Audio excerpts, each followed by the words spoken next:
Mark, who lasts longer at Manchester United then, Jadon Sancho or Erik ten Hag? Oh, Sancho. Absolutely. Yeah, look, I mean, I think January is the key time, is it? Because when you get to January, the window opens then, and United's problem is that there will be people who want to take Jadon Sancho, but they're not going to take him on the 1st of January. They're going to make United sweat because they know that his value has gone through the floor. You know, not only has he got a bad situation at United, everywhere he's been, Jadon Sancho has had a bit of a problem. Man City, Pep Guardiola didn't fight to keep him. He's had situations with England where he was dropped by Southgate for being late for team meetings. He had issues at Borussia Dortmund. So you've got a player who's got a track record of being difficult, shall we say, and he's got a current situation where he's not playing because he refuses to apologise to the coach. So United will find a buyer. Then if he stays beyond January, then all bets are off because it depends what Ten Hag does. And I think my money would be on Ten Hag, but I don't think Ten Hag has got a very secure future right now because if a new owner comes in, all these, this PR speak that Jim Ratcliffe backs Ten Hag, that's rubbish because it'll all be about results. And if Jim Ratcliffe thinks that the results aren't coming, he'll get rid of Ten Hag like the click of a fingers because he's not got a lot of time to hang around, has he, Jim Ratcliffe? He's 71. He wants to get success now. He's not got 40 years of this project. He wants to get success now. So Ten Hag is on time as much as Jadon Sancho is. But I think that when we advise to Ten Hag, I'm 100%, I would never say to Ten Hag, take him back without the player apologising. Because no one is bigger than the club, and a player is talking to his boss, which is the manager.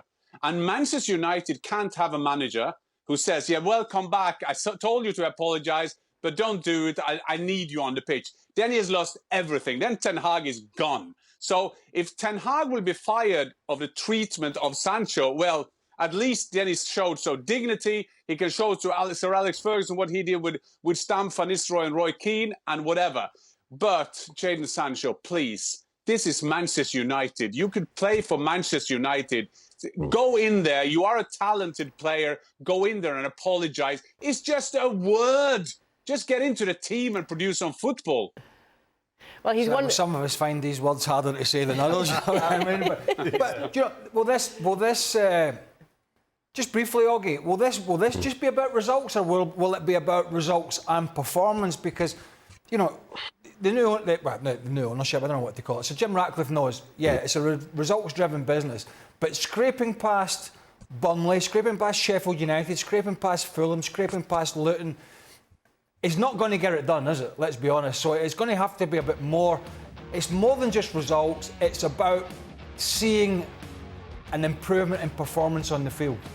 Yeah, there has to be a sign of progress, and there's been none this season. And you're right, every win they've managed to get this season has been a struggle. They haven't actually won with any kind of conviction. But the one thing that Ten Hag supporters will say is that he's had lots of injuries this season, and that is fair. A lot of his key players have been missing. The flip side of that question is, why do Man United's players keep getting injured? Are they fit enough?